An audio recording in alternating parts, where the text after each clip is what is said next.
কেন একজন মুসলিমের বেড়াল পালন করা উচিত?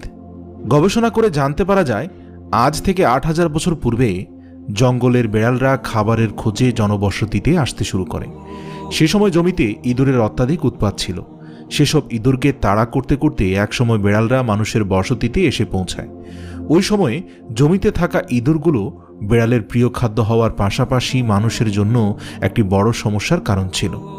বেড়াল সেগুলোকে মেরে ফেলায় তৎকালীন সময়ের মানুষ আর বেড়ালের মাঝে একটা সখ্যতা গড়ে ওঠে এবং তারা আস্তে আস্তে একে অপরের প্রতি আরও আপন হতে শুরু করে। বর্তমান বিশ্বে পোষা প্রাণীর তালিকায় বেড়াল ১ নম্বরে অবস্থান করছে। রাসূল সাল্লাল্লাহু আলাইহি সাল্লাম ইরশাদ করেছেন, শুধুমাত্র বেড়ালকে কষ্ট দেওয়ার কারণে এক বনী ইসরায়েলের নারীকে কবরে আযাব দেওয়া হয়।